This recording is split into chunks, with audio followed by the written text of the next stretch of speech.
الرحماني رحمه الله تعالى قال حدثنا الشيخ أحمد الله برتابغري رحمه الله تعالى قال حدثنا شيخ الكل في الكل السيد نذير حسين محدث الدهلوي رحمه الله تعالى. والسند بعد شيخ الكل معروف في الكتب، وكما أفادنا قبل قليل هذا الطالب الذكي حفظه الله تعالى إلى أمير المؤمنين وسيد المحدثين الفقهاء الإمام محمد بن إسماعيل البخاري رحمه الله تعالى قال: باب قول الله تعالى: ونضع الموازين القسط ليوم القيامة وأن أعمال بني آدم وقولهم يوزن. قال مجاهد: القسطاس العدل بالرومية، ويقال القسط مصدر المقسط وهو العادل، وأما القاسط فهو الجائر. حدثنا أحمد بن إشكابة قال حدثنا محمد بن فضيل عن عمارة بن القعقاع عن أبي زرعة عن أبي هريرة رضي الله تعالى عنه قال: قال النبي صلى الله تعالى عليه وسلم: كلمتان حبيبتان إلى الرحمن خفيفتان على اللسان ثقيلتان في الميزان سبحان الله بحمده سبحان الله العظيم.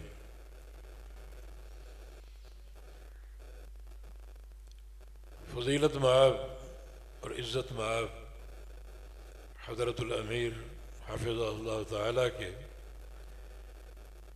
ایک انتہائی جامع اور پرمغز خطاب کے بعد میرا کچھ عرض کرنا بالخصوص امام بخاری رحمہ اللہ کے حوالے سے یہ ایک تکرار بے فائدہ ہوگا،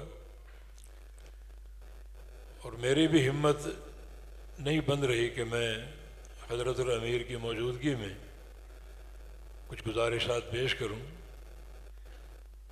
البتہ نیت کر رہا ہوں جیسے ایک طالب اپنے شیخ کو سبق سناتا ہے تو سبق سنانے کی نیت کر رہا ہوں۔ اللہ تعالیٰ مجھے توفیق دے استقامت کی۔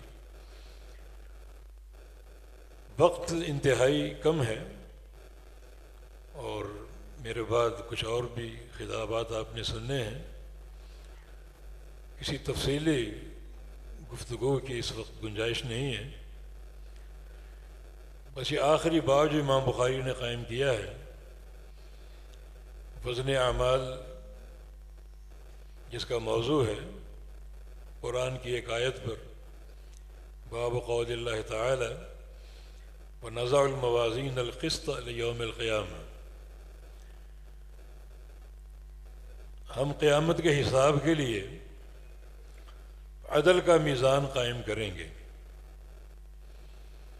یہ بڑا ایک گمبھیر مرحلہ ہے جو قیامت کے دن پیش آئے گا اور سب کو اس کا سامنا کرنا پڑے گا۔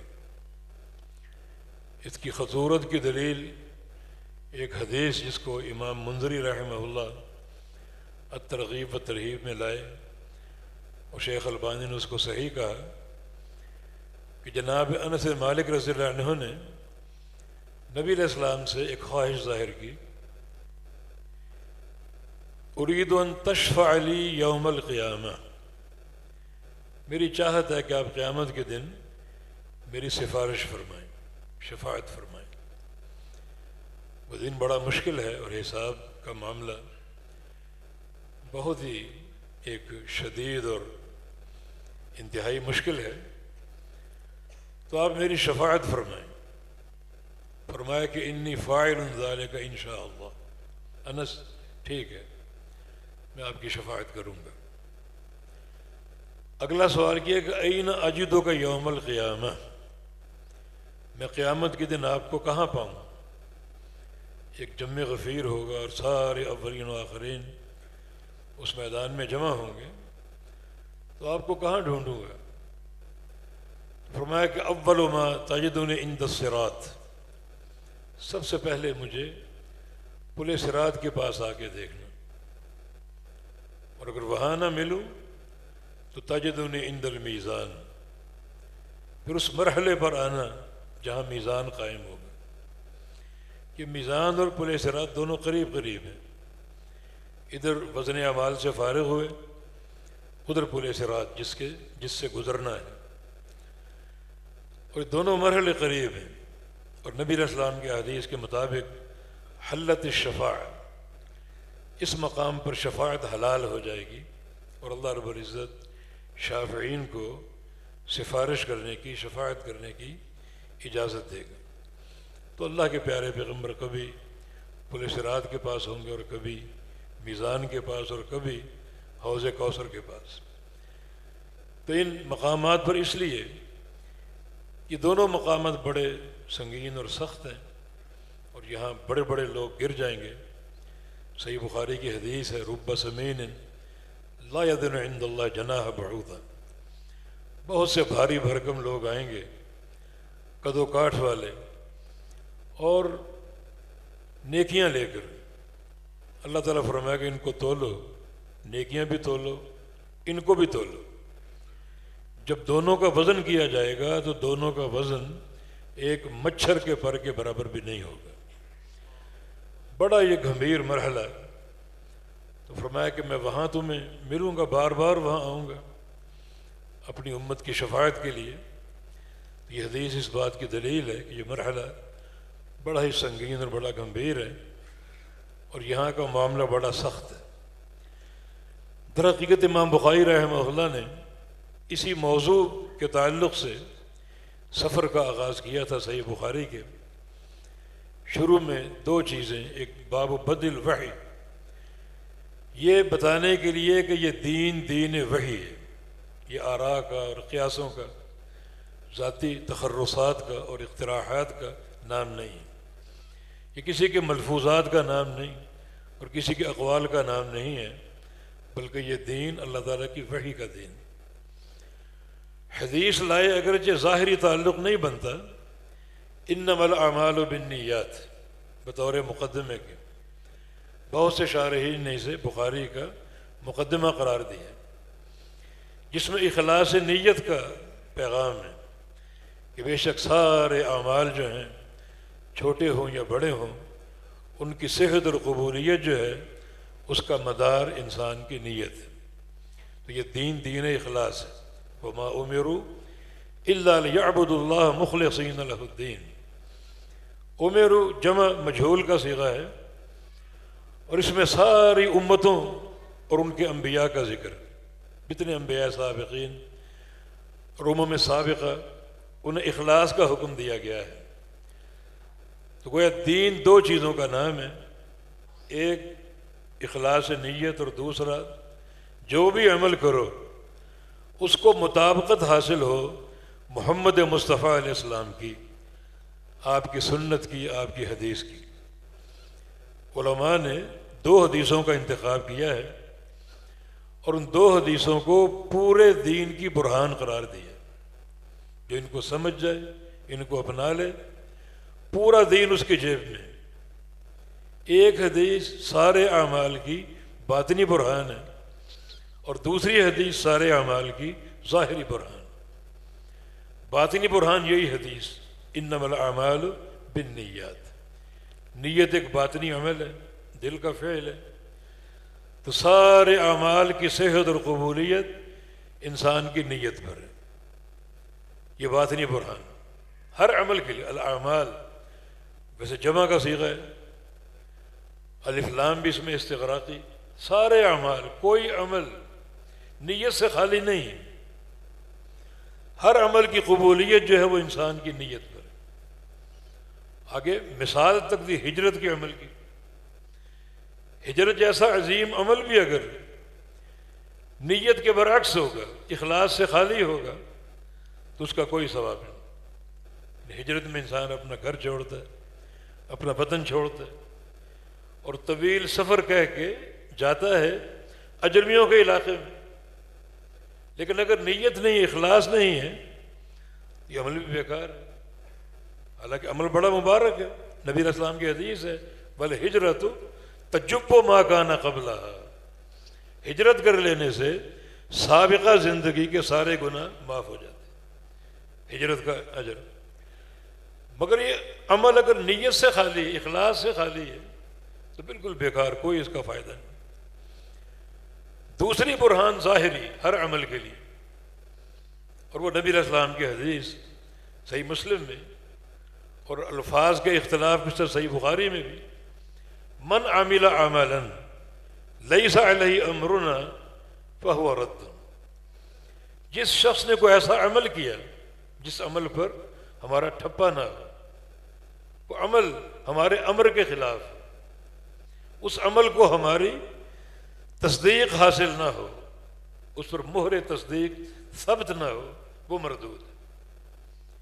ہو سکتا ہے وہ انسان کو دنیا میں مردود ہونا ظاہر نہ ہو، دنیا میں ہر انسان مستغرق ہے اپنے خود ساختہ فرقوں میں، گروہوں میں، اپنے مذاہب میں، تو اپنے اس عمل کو مردود نہ سمجھے، مگر یہ مردود ہونا قیامت کے دن ثابت ہوگا۔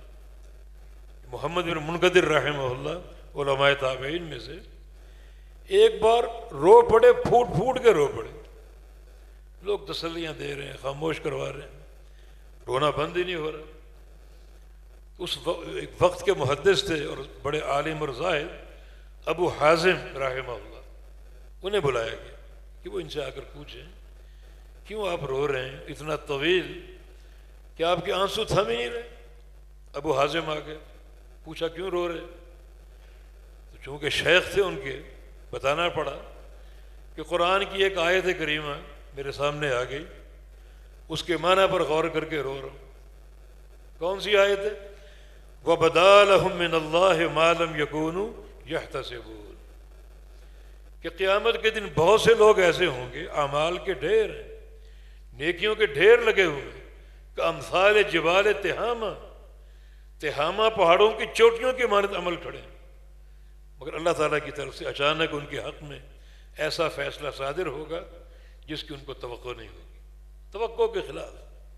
وہ نیکیاں دے کر خوش ہو رہے ہیں، اور فیصلہ کیا ہے؟ عاملۃ ناصبہ تصلی نارا حامیہ، عمل کرنے والے، عمل کر کر کے تھک جانے والے دہکتی ہوئی جہنم کی آگ کا لقمہ بن جائیں۔ وہ مردود ہونا اس دن ظاہر ہوگا، قیامت کے دن، جب یہ میزان ان نیکیوں کو مسترد کر دے گا، کوئی وزن نہیں بنے گا۔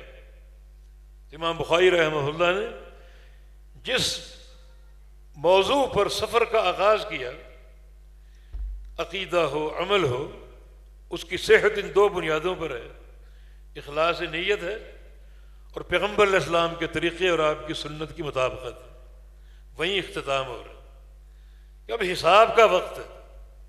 اللہ تعالیٰ نے فرما دیا وَنَضَعُ الْمَوَازِينَ الْقِسْطَ لِيَوْمِ الْقِيَامَةِ، نضع بمعنی نحضر، ہم عدل کا میزان حاضر کریں گے، کیونکہ میزان تو بن چکا ہے، موجود ہے، قیامت کی ہر چیز موجود ہے، جنت بھی موجود ہے، جہنم بھی، جنت کی نعمتیں، نہریں، باغات، حوریں، سب تیار ہے، جہنم کی آگ موجود ہے، سب تیار ہے، میزان بھی تیار ہے، پل صراط بھی تیار ہے، حوض کوثر بھی موجود ہے۔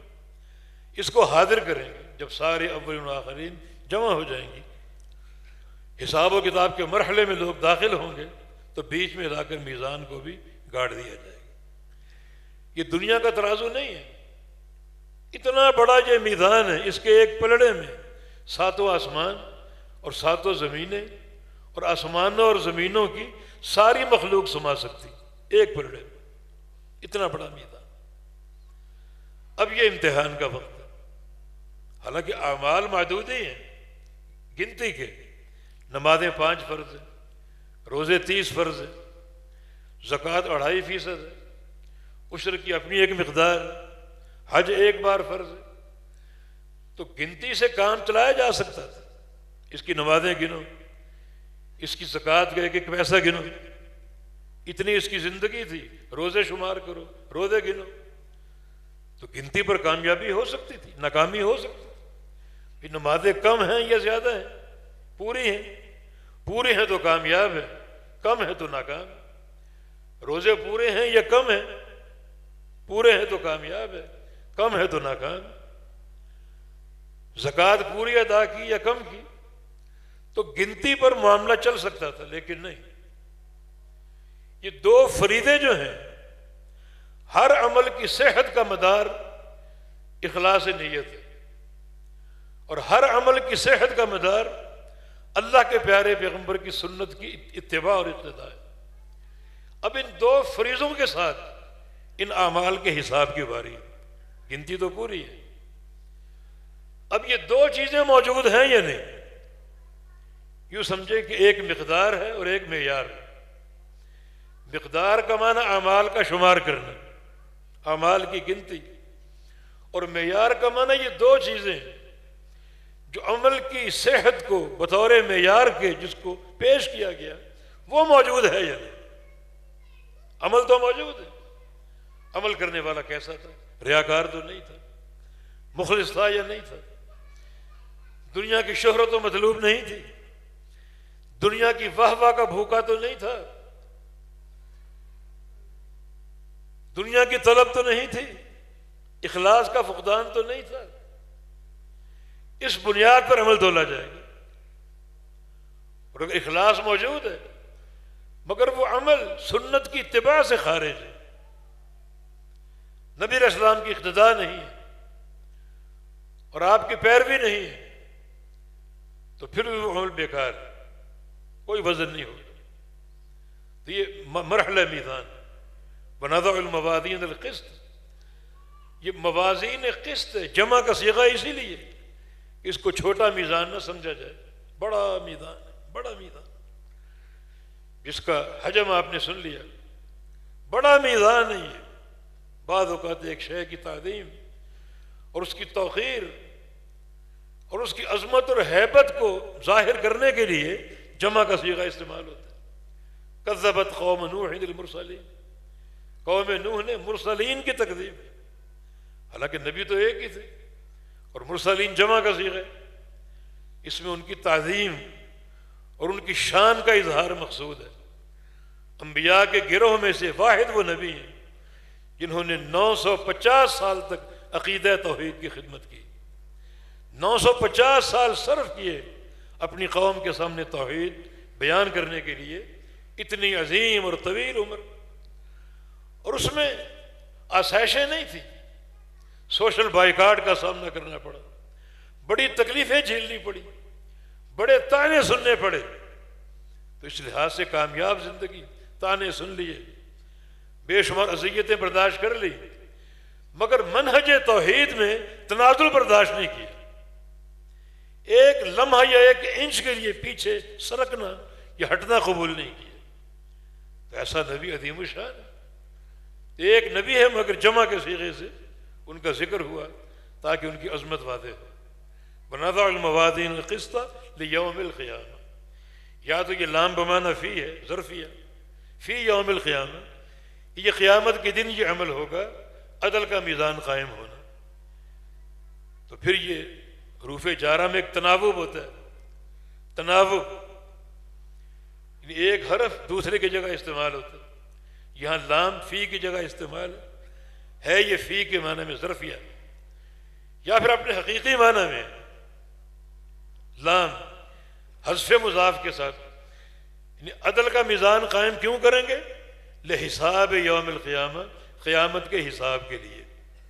سب آگاہ ہو جاؤ کہ قیامت کے حساب میں ایک حتمی اور قطعی مرحلہ ہے، تم سب کے اعمال کو تولا جائے گا۔ تو پھر یہ سبق لے کر اٹھو، یہ سبق لے کر اٹھو کہ وزن اعمال جو ہے، یہ مرحلہ جو ہے، یہاں کامیابی کے لیے ضروری ہے ہمارا ہر عمل ان دو بنیادوں پر قائم ہو، ایک اخلاص نیت اور دوسرا محمد مصطفیٰ علیہ السلام کی سنت کی اقتداء۔ ہر عمل آپ کے طریقے کے مطابق ہو، ہر عمل آپ کی سنت کے مطابق ہو، ورنہ وہ مردود ہے۔ بظاہر اس کی کچھ بھی قیمت ہو، بظاہر وہ کتنا روشن معلوم ہو، پر اقتداء ضروری، ورنہ وہ تین صحابہ، ایک نے زمانے بھر کے لیے رات کے قیام کا عزم کیا، دوسرے نے زمانے بھر کے لیے نفل روموں کا عزم کیا، بغیر تعطل، بغیر ناغے کے. اور تیسرے نے عمر بھر کے لیے مسجد کے اعتکاف کا عزم کیا. عمل بظاہر بڑا بھاری، مگر جب پیارے پیغمبر نے سنا تو آپ کا غصہ چہرے پر واضح ہوا. احمر وجہ النبی صلی اللہ علیہ وسلم کأنما فقع علی وجہہ حب الرمان. اتنا غصے سے سرخ ہو گیا آپ کا چہرہ، جیسے سرخ انار آپ کے چہرے پر نچوڑ دیا گیا. پھر آپ نے ان کو بلا لیا، بلا کر تنبیہ فرمائی، میرا طریقہ نہیں جانتے، میری سنت نہیں جانتے، میں رات کو سوتا بھی ہوں اور جاگتا بھی ہوں، نفلی روزے کبھی رکھتا ہوں اور کبھی ناغا کرتا ہوں، اور گھر بار ہے میرا، کچھ وقت گھر کے لیے، کچھ وقت مسجد کے لیے. اور آپ نے صاف فرما دیا من رغب عن سنتی فلیس منی. اگر میرے طریقے سے اعراض کرو گے، منہ پھیرو گے، تو میری امت سے، دین سے خارج ہوتے. حالانکہ عزم آپ دیکھیں کتنا عظیم ہے. رات بھر کا قیام عمر بھر کے لیے، زمانے بھر کے روزے عمر بھر کے لیے. عمل کتنا عظیم ہے. لیکن چونکہ سنت کی مہر نہیں ہے، سنت کی تصدیق ثبت نہیں ہے، عمل بیکار. عمل کرنے والے کون تھے؟ صحابہ، جو ایک کھجور خرچ کر دیں، ایک پاؤ کھجور، ہم سونے کا پہاڑ خرچ کر دیں، انہیں زیادہ اجر ملے گا. اتنا فرق. لیکن یہی عمل اگر سنت کے خلاف ہوگا تو صحابی ہو یا کوئی بھی ہو، اس کا عمل مردود ہوگا، بالکل بے فائدہ. تو یہ مرحلہ میزان، اس کی طرف توجہ دینا ضروری. یہ لازمی مرحلہ اخروی حساب. وَأَنَّ أَعْمَالَ بَنِي آدَمَ وَقَوْلَهُمْ يُوزَنُ. ایک نسخے میں وَأَنَّ أَعْمَالَ بَنِي آدَمَ وَأَقْوَالَهُمْ تُوزَنُ. وَأَقْوَالَهُمْ تُوزَنُ یعنی اعمال اور اقوال.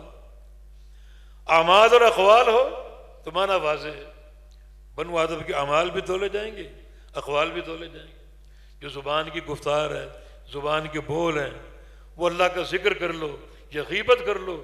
ابھی شیخ بیان فرما رہے تھے، یا کسی کو گالی گلوچ دے دو، سب و شتم کر لو، ہر زبان کے بول کو تولا جائے گا. اور اگر قولہم ہو یعنی اعمال جمع اور قول واحد، اس کی تعویل بعض محدثین نے اس کو مصدر بنایا. مصدر قال یقول قولا، مصدر ہے. اس امام بخاری رحمہ اللہ نے اس موقف کی طرف اشارہ کیا ہے جس موقف کے تعلق سے آپ کے دور میں بڑا اختلاف تھا. اس اختلاف کی تفصیلات کا وقت نہیں ہے. امام بخاری کو ایک قضیے میں الجھایا گیا، پھنسایا گیا، اور سوال اس طرح کیا گیا کہ ما تقول فی لفظک بالقرآن. یہ نہیں کہا ما تقول فی القرآن، ورنہ جواب تو آسان تھا، القرآن و کلام اللہ. لیکن ما تقول فی لفظک بالقرآن، فرمایا کہ لفظی بالقرآن مخلوق، کیونکہ لفظی میرا عمل ہے، پڑھنا میرا عمل ہے، اور قرآن اللہ کا کلام ہے. قرآن کلام الرحمن ہے، پڑھنا میرا عمل. نطق اور منطوق کا فرق کرو، قول اور مقول کا فرق کرو، قراء اور مقروء کا فرق کرو. قراء میرا عمل ہے، نطق میرا عمل ہے، قول میرا عمل ہے، اور مقول منطوق کلام الرحمن ہے. تلاوت میرا عمل ہے، مطلوب کلام الرحمن ہے. پوچھا یہ نہیں کیا کہ قرآن کے بارے میں کیا آپ کی رائے ہے، پوچھا یہ گیا کہ لفظوں کا بالقرآن، آپ کا قرآن پڑھنا. علماء تو جانتے تھے، لیکن جو عامت الناس اس گہرائی میں وہ نہیں جا سکے. امام احمد بن حنبل کا قول ہے جو یہ کہے لفظ بالقرآن مخلوق وہ جہمی، وہ جہمی. اس لیے نہیں کہ امام بخاری کی مخالفت کر رہے ہیں، اس لیے کہ یہ لفظ ایسا ہے جو عامت الناس کو دھوکہ دے سکتے. سدے باب کے لیے میں سیدھا کہو القرآن و کلام اللہ، یہ لفظ بالقرآن مخلوق. اس طرح کی بات اگر کرنا شاید عالم سمجھ جائیں مگر جہال نہ سمجھ پائیں، اور ان کا نظریہ قرآن کے بارے میں تبدیل ہو جائے. تو اس لیے اعمال بنی آدم وقولہم یوزن، ان کے عمل تولے جائیں گے، اور ان کا بات کہنا کیوں تولا جائے گا کہ بندے کا عمل ہے. یہ خلق و افعال العباد امام بخاری کی کتاب ہے، اس کو پڑھیں. اس میں اس مسئلے کو بڑا روشن اور آشکارا کیا گیا. اس وقت تفصیل کا بالکل وقت نہیں. آگے امام مجاہد کا وَيُقَالُ الْقِسْطُ مصدر المقسط وَهُوَ الْعَادِلُ وَأَمَّا الْقَاسِطُ فَهُوَ الْجَاهِلُ. یہ لغت کا ایک مسئلہ ہے. امام بخاری اس کو حل کر، لغوی بہت بڑے تھے، امام بخاری محدث بھی تھے، فقیہ بھی تھے، اور لغت کے بھی امام تھے. تو یہ ایک گہرا مسئلہ لغت کے حوالے سے اس کو بھی آپ حل کر کے، یعنی قسط اور اقصاد کے فرق، دونوں کا مادہ ایک ہے، قاف سین تو ہے، لیکن قسط بمعنی ظلم اور مقسط بمعنی عادل. قاسط یقسط قسطا بمعنی ظلم، اقسط اقساطا بمعنی عدل. حالانکہ مادہ ایک ہے، قاف سین تو مادہ ایک ہے. امام بخاری رحمہ اللہ نے اس مسئلے کو ایک اشارہ دیا، لیکن اگر صرفی اور نحوی قانون میں آپ جائیں گے تو اس کی توجہ یہ ہے کہ قاسط قسطا ثلاثی مجرد کا باب ہے، اور ثلاثی مجرد کی خاصیات میں سے سلب ماخذ ہے. جو باب ہے اس کے ماخذ کو سلب کرنا، یعنی قاسط قسطا بمعنی سالب قسطہ، سالب حصتہ، اور یہ ظلم ہے. اور اقسط باب فاعل، اقسط اقساط، جس کے خاصیات میں خاصیت اعطاء ماخذ ہے. تو اقسط قسطا کا معنی اعطاہ قسطہ، یہ عدل ہے، جس کا جو حصہ اس کو دے دیا. چھیننا ظلم ہے، دینا عدل ہے. تو اقسط اقساطا فهو مقسط، یہ عدل کے معنی میں ہے، اور قاسط قسطا فهو قاسط، یہ ظلم کے معنی میں. اما القاسطون فكانوا لجہنم حطبا، اور ان اللہ يحب المقسطین. تو مقسطین بمعنی عادلین اور قاسطین بمعنی ظالمین. تھوڑی سی میں نے باتیں اس لیے کر دی اس حوالے سے، طلبہ سے تکرار بھی ہو گئی، کہ یہ علم کتنا مشکل ہے. آج اصل میں چند لفظ پڑھ کر بندہ مفتی بن جاتا ہے. کئی ایسی ہم نے مظاہر اور مثالیں دیکھی، دو الفاظ آئے نہیں اور مفتی کا جو ہے وہ سابقہ لاحقہ لگا نہیں لیا گیا. لیکن بڑا گہرا لغت عرب، بڑی گہری. ابھی محترم امیر صاحب بھی اشارہ فرما رہے تھے، یعنی ایک لفظ کے کئی معنی ہوتے ہیں، اور بعض اوقات ایک مفہوم وہ کئی ایک کے لیے ایک لفظ ہوتا ہے، لیکن اس میں جو باریک فرق ہوتے ہیں، ان فرق کو سمجھنا، ان فروق کے فہم کے ساتھ صحیح معنی سمجھنا، اس کو ادا کرنا بڑا ضروری ہے. دیکھیں صرف باب کا فرق ہے نا، یعنی اقسط اقساطا بمعنی عدل اور قاسط قسطا بمعنی ظلم، صرف باب کا فرق ہے، اور معنی ایک زمین پر اور ایک آسمان. وجد یجد، یعنی مصادر کی تبدیلی، معنی کی تبدیلی کا باعث ہے. وجد یجد، وجدن کا معنی اور ہے، موجدتن کا معنی اور ہے، وجدانن کا معنی اور ہے. باب ایک ہی، وجد یجد. موجدتن کا معنی اور ہے، وجدن کا اور ہے، وجدانن کا اور ہے، وجودن کا اور ہے. سارے مصادر. اختلاف مصادر سے معنی تبدیل ہو رہے ہیں، اختلاف صلات سے معنی تبدیل ہو رہے ہیں. دعا لہو کا معنی اور ہے، دعا علیہ کا معنی اور ہے، دعا ہو کا معنی اور ہے. جہمیہ کو غلطی لگی، میں اس کو جہالت ہی کہوں گا، جو قیامت کے روز اللہ تعالیٰ کے چہرے کے دیدار کے منکر، چہرے کے دیدار کے منکر. یہ قرآن کی آیت واضح، وجوہ یومئذ ناظرہ الی ربہا ناظر، واضح آیت. تم انکار کیوں کرتے؟ وہ کہتے نہیں، یہاں ناظرہ بمعنی منتظرہ ہے، ناظرہ بمعنی انتظرہ، بمعنی رعا نہیں، بمعنی انتظر. کیونکہ لغت عرب میں نظر بمعنی رعا بھی آتا ہے اور نظر بمعنی انتظر بھی آتا ہے، یا انتظر کے معنی. اور اگر اللہ کے چہرے کے دیدار کو مان لیا، تجسیم لازم آئے گی، جہت لازم آئے گی، بے تحاشا بکواس. لیکن یہ لغت کو نہ جاننے کا نتیجہ ہے، عدم واقفیت کا نتیجہ. بھئی نظر، اس کے دو استعمال ہیں. ایک ہے اپنے مفعول کی طرف بلا واسطہ متعدی ہونا، نظرہ، اور ایک ہے بواسطہ حرف جر الہ، نظر الیہ. نظر الیہ کا معنی رعا ہے اور نظرہ کا معنی انتظر. یہ صلے کی تبدیلی یہ ان کے علم میں نہیں، یا یہ تجاہل ہے ان کا. لیکن بات بالکل واضح ہے، نظرہ کا معنی اور ہے اور نظر الیہ کا معنی اور. دقیق لغت ان موٹے موٹے یعنی فروق سے معنی کی تبدیلی. تو اس لیے ضروری ہے کہ ہم سمجھیں، غور کریں، لغت کو پڑھیں، قواعد کو پڑھیں، نحو و صرف کو پڑھیں۔ ہمارے مشائخ اور اساتذہ وہ کم از کم مشکات تک ہمیں نحو پڑھایا کرتے تھے، اور وہ کہتے تھے مسائل آگے پڑھ دینا، ابو داؤد پڑھو گے، ترمذی، نسائی، ابن ماجہ، بخاری، مسلم، وہاں مسائل آ جائیں گے۔ مشکات تک صرف ترکیبیں اور نحوی صرفی قواعد ہمیں بتایا کرتے تھے۔ تو یہ پرچی شریف بھی آ گئی ہے، تو بہرحال بات کو ہم یہاں ختم کر لیتے ہیں۔ امام بخاری رحمہ اللہ نے پھر اپنا آخری جو باب قائم کیا، ایک تو وزن اعمال اور میزان کے لیے قرآن کی آیت پیش کی، دوسرا نبی علیہ السلام کی حدیث جو سیدنا ابو ہریرہ رضی اللہ عنہ کی روایت سے ہے، کلمتان حبیبتان الی الرحمن خفیفتان علی اللسان ثقیلتان فی المیزان۔ یہ دو کلمے، یہ دو کلام، دو جملے رحمان کو محبوب ہے، رحمان کو محبوب ہے۔ یہاں جو اصل کتاب التوحید ہے اس کے لیے بھی مواد موجود ہے۔ یہ حبیبتان الی الرحمن، اس میں خالق کائنات کی دو صفات ہیں۔ حبیبتان کا معنی اللہ محبت کرتا ہے، اور الی الرحمن اللہ تعالیٰ صفت رحمت سے متصف ہے، جو ہمارا عقیدہ نظریہ صحابہ کا، سلف صالحین کا، اللہ تعالیٰ محبت بھی کرتا ہے اور اللہ تعالیٰ رحمت بھی فرماتا ہے۔ جہمیہ تو اس کا منکر ہیں، اس کے ان الفاظ کے منکر ہیں۔ معتزلہ الفاظ کو مانتے ہیں مگر ان کو معنی سے خالی قرار دیتے ہیں۔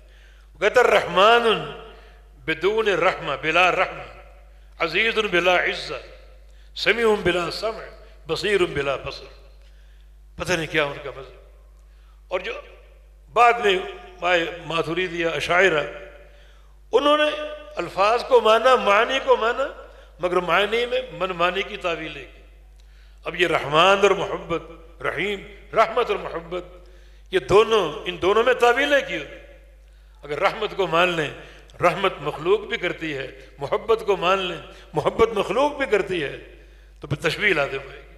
اور لیس کمثلہ شیء، تشبیہ تو تب بنے، تشبیہ تو تب بنے جب یہ کہا جائے کہ مخلوق کا محبت کرنا رحمان جیسا ہے، رحمان کا محبت کرنا مخلوق جیسا ہے، رحمان کا رحمت کرنا مخلوق جیسا ہے۔ نہیں، جب عقیدہ یہ ہے تمام صفات میں کہ مخلوق رحمت کرتی ہے، محبت کرتی ہے جیسے مخلوق کے لائق ہے، رحمان محبت کرتا ہے اور رحمت فرماتا ہے جیسے اس خالق، اس رحمان کے لائق ہے، تو تشبیہ کہاں بنے گی؟ لیس کمثلہ شیء۔ ساری صفات میں اس طرح کہا جائے گا۔ صفت ید ثابت ہے، معنی ہاتھ، ہمارا ایمان اللہ کا ہاتھ حق ہے، دو ہاتھ ہیں، ثابت ہے، ہمارا ایمان۔ پھر تشبیہ لازم آئے گی، ہاتھ مخلوق کے بھی، مخلوق کی تشبیہ کیسے؟ جب یہ کہا جائے مخلوق کا ہاتھ کیسا ہے؟ جیسے مخلوق کے لائق، خالق کا جیسے خالق کے لائق، تشبیہ کہاں بنے گی؟ تشبیہ تو مخلوقات کے بیچ میں نہیں ہے، یعنی ہاتھی کا ہاتھ اور چونٹی کا ہاتھ برابر۔ اب تشبیہ دیں گے اس کو، جیسا ہاتھی کے لائق ہے ویسا ہاتھی کا ہاتھ ہے، جیسا چونٹی کے لائق ہے ویسے چونٹی کا ہاتھ ہے۔ یہ بتی جل رہی ہے، یہ بھی مخلوق ہے، اوپر سورج چمک رہا ہے، وہ بھی مخلوق ہے، دونوں کا نور برابر ہے، جیسا جس کے لائق ہے ویسا۔ تو تشبیہ نہیں بنتی، بالکل یہ قول غلط ہے۔ تو امام بخاری رحمہ اللہ نے اس بات صفات میں بھی، جو کتاب التوحید کا مستقل موضوع، کتاب التوحید کا موضوع توحید الوہیت نہیں ہے، توحید ربوبیت نہیں ہے، بلکہ توحید اسماء و صفات۔ تو یہ جملہ اللہ تعالیٰ کی دو صفات کو ثابت کر رہا ہے، ایک اس کا محبت فرمانا، دوسرا رحمان، رحمان کے اندر صفت رحمت موجود ہے، ہمارا اس پر ایمان۔ زبان پر یہ ہلکے ہیں دو کلمات، ہلکے کا معنی ایک آپ کو ترغیب دی گئی، جب ہلکے ہیں تو بار بار پڑھو، کثرت سے پڑھو۔ اور پھر ہلکے ہونے میں ایک تنبیہ اور بھی ہے، بچوں کی زبان چھوٹی ہوتی ہے، ہلکی ہوتی ہے، تو ان کی تربیت کا آغاز ان کلمات سے کرو۔ بھاری الفاظ ان کی زبان اٹھا نہیں سکتی، ہلکے الفاظ ان کو سکھاؤ، یاد کرو، یہ الفاظ ہلکے ہیں، جلدی ان کو یاد ہو جائیں گے، یہ بھی اس میں تنبیہ ہے۔ اور ثقیلتان فی المیزان، یہ دو کلمے اللہ کے میزان میں بھاری ہوں گے۔ ثقیلتان سے فی المیزان سے میزان ثابت ہوا، اور ثقیلتان سے وزن اعمال ثابت ہوا۔ جب تولیں گے تو وزن ہوگا نا، تو ثقیلتان سے وزن اعمال کا ثبوت ہے اور فی المیزان سے میزان کا ثبوت. تو یہ میزان قائم ہوگا، ان اعمال کو تولا جائے گا. اور خاص طور پر یہ دو کلمات سبحان اللہ بحمدہ سبحان اللہ العظیم، ایک اللہ کی تسبیح ہے، ایک اللہ کی تحمید ہے. دونوں کو خوب توجہ سے سیکھو اور یاد کرو. تسبیح یہ کلمہ تنزیہ ہے، رحمان کا پاک ہونا ہر شریک سے، اور حمد کلمہ اثبات ہے، رحمان تمام کمالات کا مستحق ہے، جس کی بنا پر وہ ہر طرح کی حمد کا مستحق ہے. تو تسبیح اور تحمید میں اثبات ہے، توحید کا اثبات، اور سبحان میں نفی، شرک کی نفی. ثابت کیا ہو رہا ہے؟ اللہ کے میزان میں توحید کو بھی تولا جائے گا، اس بات کو، اور نفی کو بھی تولا جائے گا. جس شد و مد کے ساتھ توحید سے محبت کرو، اسی شد و مد کے ساتھ شرک سے نفرت کرو، تاکہ اس محبت کو بھی تولا جائے اور اس نفرت کو بھی تولا جائے. دونوں کا وزن ہوگا. یہ حدیث صریح بڑے ثقیل ہوں گے. اور یہ دو کلمات نبی علیہ السلام کی حدیث ہے، ان من اجلال اللہ، اللہ کے جلال کو اگر ماننا ہے تو اس میں التسبیح والتحمید والتہلیل، سبحان اللہ الحمدللہ اور لا الہ الا اللہ، ان کو ماننا، ان کو سمجھنا، ان کا اقرار کرنا، ان کا اعتراف کرنا اللہ کے جلال کو ماننے کے مترادف، اللہ کے جلال کو. اور فرمایا کہ یہ کلمات ینعطفن حوض العرش، سیدھے عرش پر جائیں گے اور اللہ کے عرش کا طواف شروع کر دیں گے. لہن دبی کدبی النحل، ان کلمات سے آواز پہنچے گی جیسے مکھیاں بے تحاشا ہوں، بنبناہٹ سنائی دیتی ہے، اس طرح کی آواز گونجے گی.